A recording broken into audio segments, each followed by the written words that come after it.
it going? Hope you're doing well.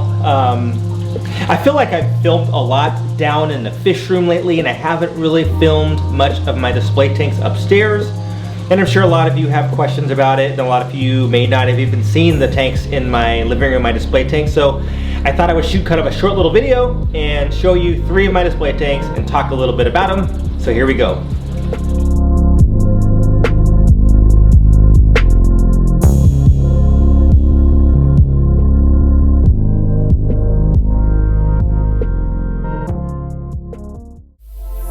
So the first tank I'm going to show you is my 65-gallon planted aquarium.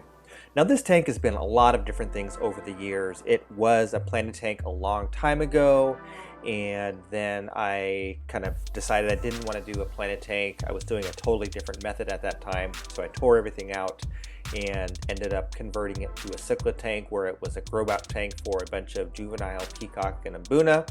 And then after a while I made it a dedicated mbuna tank, and it was a dedicated mbuna tank for a while, and then I decided to move the mbuna to another aquarium down in my fish room, and ended up deciding to go back into plants again, and I wanted to do a high-tech tank. So this is a high-tech tank, meaning it is powered by high lights, as you can see in the footage here, and also there is CO2. So with the combination of highlighting, CO2, and then fertilizers, I use the Easy Green product from aquariumcoop.com, and it ends up just really making a beautiful, lush planted aquarium. Now I do have lots of different types of fish in here. Some of them you can see, some of them you can't see. Obviously there are discus in there. There are a couple of discus, and I've got a bunch of cardinal tetras in there as well. Those are the smaller blue and red smaller fish swimming around. There are a bunch of corridors in there. I have corridors stir-by in there. I have a pleco in there. I forgot the name, it's L002. And I've got a mono shrimp and some other things. But overall, it's just a really, really peaceful tank. It took me a while to get the balance down and to get everything working properly to where there wasn't a lot of algae and the plants were doing well. And really that was just kind of a balance of my water change schedule, the amount of CO2, the amount of lights, etc. So for the most part, I think I have a pretty good handle on it now as far as balance. There are times when I will have algae issues, and that's usually when I neglect the tank and I don't really do anything for 2 or 3 weeks, or I don't address any of the algae buildup.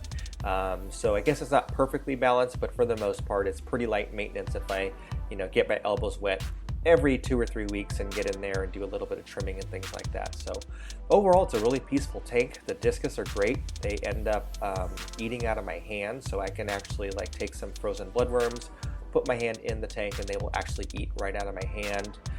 So it is a very, very peaceful tank, and I just love sitting here and enjoying it, and just watching the fish and listening to the water and enjoying the very calm, serene nature of this tank. It's so much different than a lot of my other aquariums.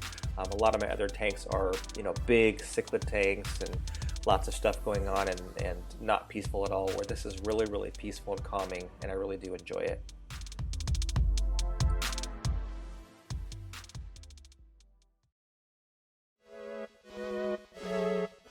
Probably the aquarium that I'm most proud of as far as kind of how it looks and how it came about. This is a 60-gallon aquarium. It's 4 feet long. It basically is the same dimensions as a 55-gallon long, but it's a little bit taller, so it's a 60-gallon aquarium.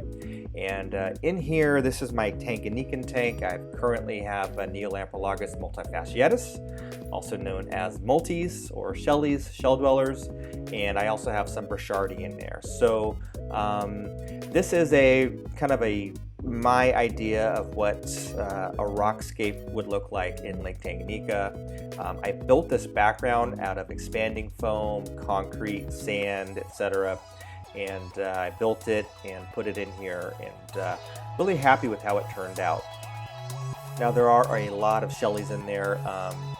I have a lot more downstairs in my fish room breeding out, but this was the original colony. I originally started out with about 8 of them and ended up with literally like, hundreds of them. And then I added the Brochardi later on.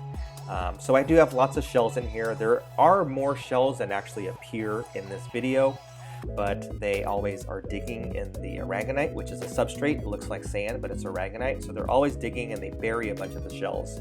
So there's probably like 2 or 3 times that amount of shells are just underneath the sand. And then the fish can actually swim into the background and go behind the tank. So there are a lot of hiding places, and that's usually where the Brochardi go. But overall, again, this is also a tank that I find calming, not as calming as a planted aquarium, but I really do enjoy this tank. I enjoy the way that it looks. I love the way that the fish behave and interact and watch the fry, which are the baby fish, and watching the fish spawn. So I really do enjoy this aquarium. And currently I'm trying to grow a little bit of plants in here. I do have a pothos plant on top for filtration, but I'm growing some jungle val and some Java ferns. So hopefully that jungle val will take hold and grow, and hopefully the Java fern will also attach to the background there that you can see and start to grow and flourish. I might have to throw some more in there pretty soon just to kind of thicken it up a little bit.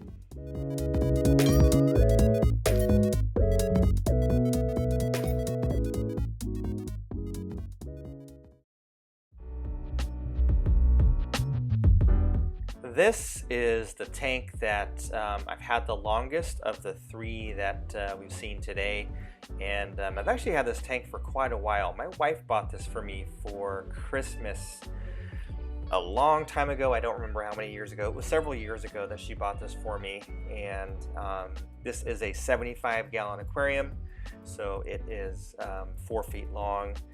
Depending on the angle in which we're looking at it, sometimes it looks longer, sometimes it looks shorter. It just depends on the camera and the camera angle, etc.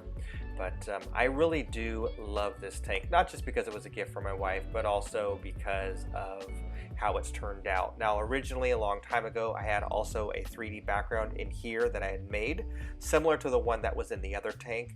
But ultimately it didn't work out long-term due to fish being able to get behind there and getting trapped, and some other issues that I had. So I scrapped that one, got rid of it, and ended up putting this background in. This is a 3D background from Universal Rocks. I forgot which variant this is, but it's one of their pre-made 3D backgrounds. The substrate in here is also aragonite. I did mix a little bit of gravel in there just to kind of give it a little bit of texture and a little bit of different look to it. There are a couple rocks in there as well. And in here I have a bunch of Peacock cichlids. Now, yes, I do know that this is very overstocked. Now, I've made videos in the past about African cichlids. Many, in fact, I've got a playlist.